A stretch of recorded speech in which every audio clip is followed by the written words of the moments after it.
And then Uncle G. What can I talk about with Uncle G? He's right on so many levels and wrong on so many levels.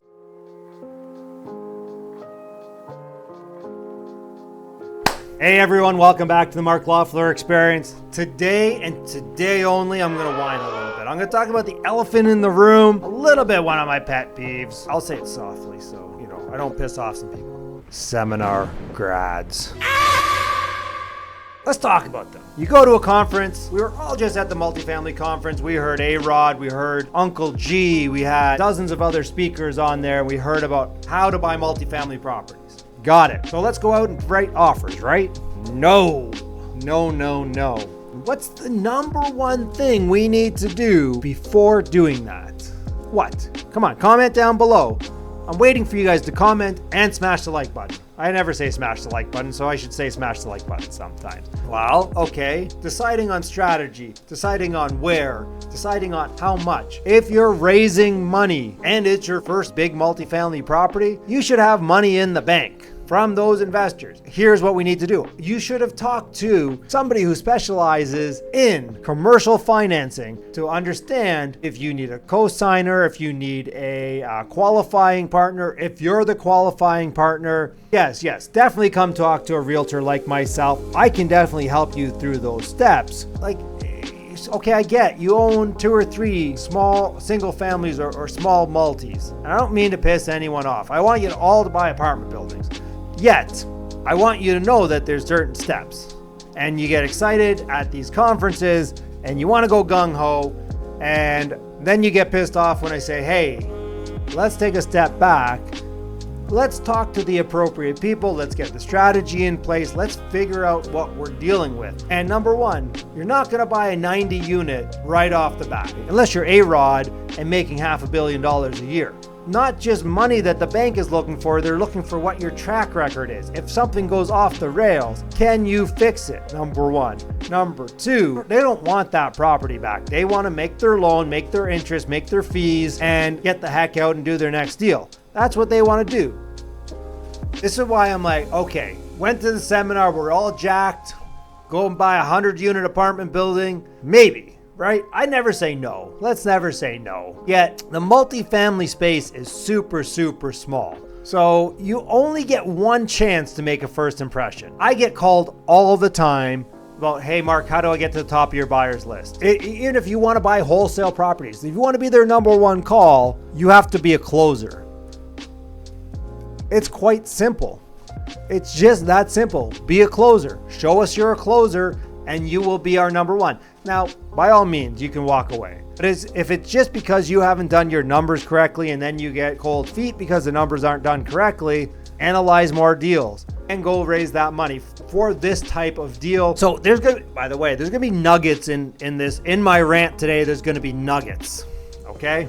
Let's talk why I like commercial multifamily rather than residential multifamily, which, by the way, I think they're all going that way. I think everything's going to be a commercial loan above 3 properties, which I think is better in the future because, heck, you could build a portfolio of 100 3 to 4 unit properties under a commercial lending rather than residential. Residential, you might get 10, and then you have to find other partners to qualify. They do care about your income. They do, but they care about your net worth and your track record. Again, they want to loan it out, make their fees, get paid their interest, and have that loan paid off because that's the business they're in. They don't want to take over that property. That's the benefit of commercial is they're going to look at your track record and your net worth to qualify for those loans. And they're going to look more at the building and they're going to say, here's the cash flow from the building. The cash flow can sustain it. We're going to give you this based on the cash flow. So if you're in Ontario, you're looking, 60, 65%. Maybe 55, 50, depending on if you're buying Toronto, maybe 40%.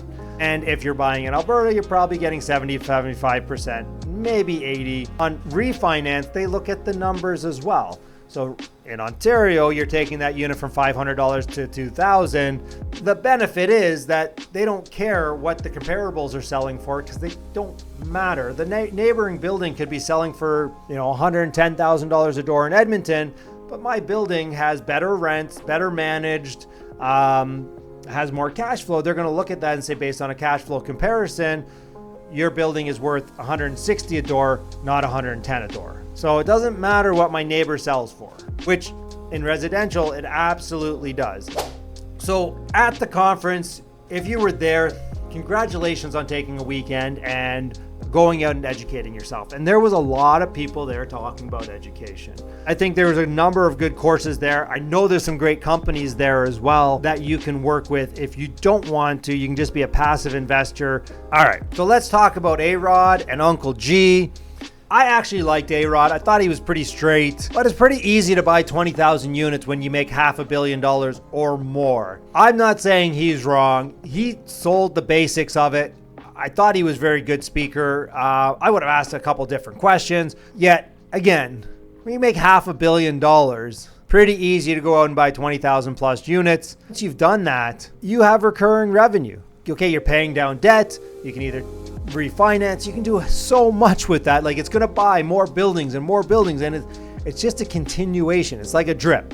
You know, you buy a stock, you get a dividend, and you do a drip. So every time the dividend comes out, you buy more stock. Same thing with real estate. When you're owning that much property, when you have 20,000 units, the drip is going to be enough to go buy, another 1,000 units a year. He's running a family office for real estate is basically what he's doing. And then Uncle G. What can I talk about with Uncle G?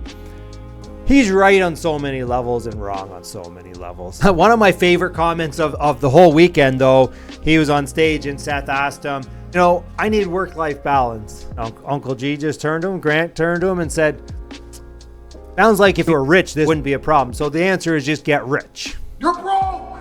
And at the end of the day, there's going to be some people who disagree with Uncle G on that one, but I agree with him. If you had enough money, if you had enough monthly income coming in that you were wealthy, I'm going to say wealthy, not rich, because what's rich anymore, right? Like a billionaire, whatever, who gives a crap? If you were wealthy, he's wealthy. He's like, I'm going to sell one building, pay my taxes, I'm going to pay off all my personal debt, and the other 150 units I have will be enough income that I can live the lifestyle I want to live. I never have to buy another building, yet I will buy another building. I'll refinance into different things.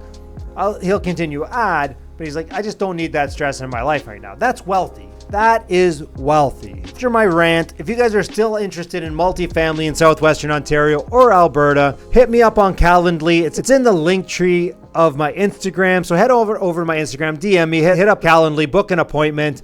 I'll be happy to chat with you guys. No charge at all. If you guys have any real estate questions, definitely hit me up on Calendly. If you're looking to buy a home, sell a home, or invest in real estate, definitely reach out. All right, everyone.